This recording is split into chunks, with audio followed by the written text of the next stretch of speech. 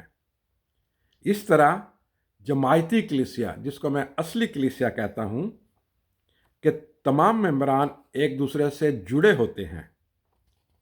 جب ایک ممبر خوش ہے تو ساری کلیسیا خوش، ایک ممبر رنجیدہ ہے تو ساری کلیسیا رنجیدہ۔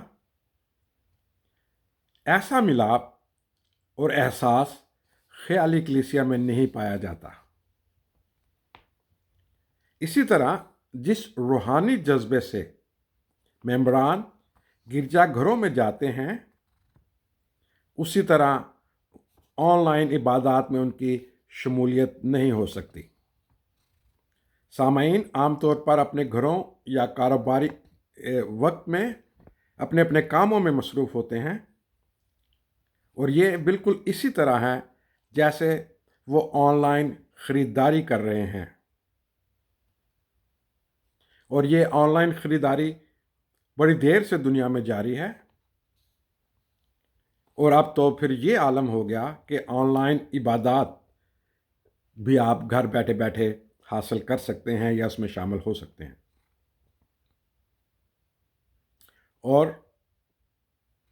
مبشرین آپ کو یہ سہولت گھر بیٹھے مہیا کر دیتے ہیں یا کر رہے ہیں، جیسے کوئی آن لائن خریداری آپ کرنا چاہتے ہیں۔ یہ طریقہ معلوم نہیں کہ سامعین کے لیے کتنا آسان ہے، مگر آن لائن مبشرین کے لیے بہت آسان ہو گیا ہے۔ بس منہ دھویا اور کیمرے کے سامنے، نہ کوئی تیاری، نہ کوئی ہدایت کی دعا جو کہ کلام پیش کرنے سے پہلے علیحدگی میں کی جاتی ہے۔ اب یہ سوال پیدا ہوتا ہے کہ کلیسیا کو اکٹھا رکھنے کا اشتیاق کہاں گیا؟ خاندانی نما کلیسیا کی پہچان کہاں گئی؟ کلیسیا کے ممبران کے درمیان رابطے کا کیا بنا؟ خیالی کلیسیاؤں کی عبادتوں نے کارپوریٹ عبادتوں کی شکل اختیار کر لی ہے، جیسے کہ کارپوریٹس کی اکثر میٹنگز ویب کانفرنسز کے ذریعے ہوتی ہیں، اور اب یہ دیکھا دیکھی کلیسیاؤں میں بھی یا مبشرین میں بھی، انڈیویجول پریچرز میں بھی، پریسٹ میں بھی شروع ہو گئی ہے۔ کیا اب ہم خدا سے زوم کے ذریعے گفتگو کریں گے؟ کیا اب ہم خدا سے زوم کے ذریعے رابطہ قائم کریں گے؟ تو یہ زوم چرچز اب دیکھا دیکھی زیادہ ہوتے جا رہے ہیں۔ ہم جانتے ہیں کہ سماجی رابطوں میں دوری کی وجہ سے کلیسیاؤں کو آن لائن عبادتیں کرنا پڑیں، یعنی کرونا وبا کی وجہ سے آپ چرچز میں اکٹھے نہیں ہو سکتے تھے، لیکن اب کرونا کی وبا جو ہے اس میں کمی آتی جا رہی ہے، ریسٹرکشنز ریموو ہوتی جا رہی ہیں اور کافی حد تک ریموو ہو گئی ہیں، لیکن آن لائن چرچز یا آن لائن عبادتوں کا سلسلہ ابھی تک جاری ہے، اور معلوم نہیں یہ رکے گا بھی یا نہیں، اس کو کہیں مستقل طریقہ ہی اختیار نہ کر لیا جائے۔ اور پھر کیا ہوتا ہے کہ جو آن لائن پاسٹرز ہیں، آن لائن مبشر ہیں، وہ ایک دوسرے لوگوں کو، یعنی کہ جو ان سے ہزاروں میل دور بیٹھے ہوئے ہیں، ان کو اشتہار بازی کے ذریعے مدعو کرتے ہیں۔ اور دیکھنے میں یہ بھی آیا ہے کہ جو ان کے ممبران ہیں، فیس بک کے ممبران یا دوسرے ممبران ان کے جو ہیں، ان سے ہزاروں میل دور بیٹھے ہوئے ہیں، ان کا ایک دوسرے کے ساتھ کوئی ذاتی طور پر رابطہ بھی نہیں، ذاتی طور پر ایک دوسرے کو جانتے بھی نہیں۔ اور یہ ایسا ہی ہے کہ جیسا میگا عبادتوں میں، بڑے بڑے کروسیڈز میں ایسا ہوتا ہے، اور یہ ایسا نہیں ہے کہ ہم روزمرہ کی روٹی یا کلام کو حاصل کریں۔ اور گھنٹی کے بٹن کو دبا کر اور پھر وہ وہاں پہ اشتہار بازی بھی کرتے ہیں اور یہ کہتے ہیں آخر میں اگر آپ کو ہمارا چینل پسند آیا تو اس کو سبسکرائب کریں اور پھر وہ بیل آئیکن کو دبائیں تاکہ ہماری ویڈیوز آپ کو پر وقت ملتی رہیں۔ کرونا کی وبا کے دوران اس آن لائن بشارت نے انسان کو یا ممبران کو یا مسیحیوں کو نفسیاتی طور پر دوری، محرومی اور خوف کو کم کرنے کی بجائے بڑھا دیا ہے، اور مسیحیوں یا دوسرے مذاہب کے لوگوں کو اس احساس میں مبتلا کر دیا ہے کہ ہمارے گناہوں کی معافی اگر قبول نہ ہوئی تو کرونا جیسی وبا کسی صورت میں اس دنیا سے نہیں ٹل سکتی۔ اب سوال یہ پیدا ہوتا ہے کہ کیا خدا نے اپنا قہر عدالت کے دن سے پیشتر ہی دنیا پر برپا کر دیا ہے؟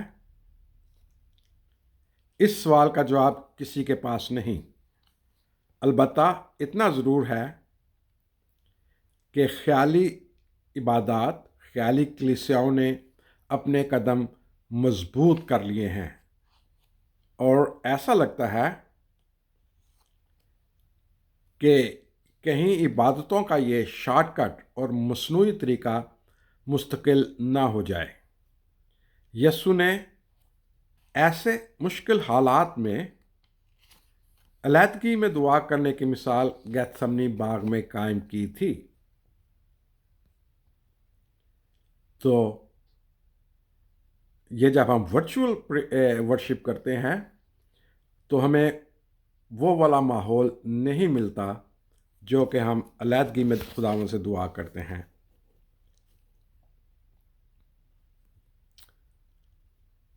اور ایسا لگتا ہے کہ مسیحی لوگ زبور 122 کی پہلی آیت کو مستقل طور پر ہی نہ بھول جائیں، جہاں داؤد نبی یہ فرماتے ہیں، میں خوش ہوا جب مجھے کہنے لگے کہ آؤ خداوند کے گھر چلیں، یعنی پنجابی میں خوش ہویا جدوں مینوں آکھن لگے کہ آؤ یہوہ دے گھر چلیے۔ تو کیا یہ زبور ایپلیکیبل ہوگا؟ کیا اس زبور کی جب روح ہے، اس آیت کی جو روح ہے، وہ ورچوئل کلیسیا میں بھی قائم رہے گی؟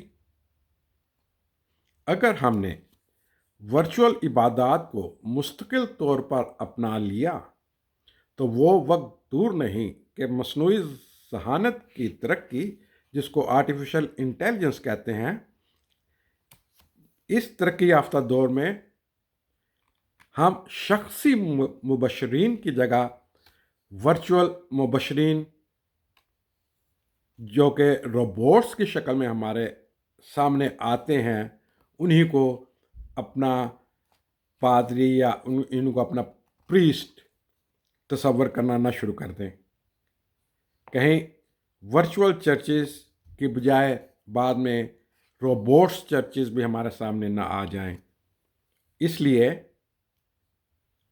جب کہ کرونا وبا آہستہ آہستہ ختم ہو رہی ہے تو ہمیں چاہیے کہ ہم واپس اپنی اصلی کلیسیاؤں کو اپنے چرچز میں مدعو کریں اور ورچوئل کلیسیا یا انٹرنیٹ یا آن لائن عبادت پر انحصار کم سے کم کریں۔ امید ہے کہ میری یہ باتیں آپ کو پسند آئی ہوں گی، اور اگر کسی کو میری کوئی بات ناگزیر گزری ہے تو میں اس کی معافی چاہتا ہوں۔ And thank you very much. Have a nice day. Bye bye.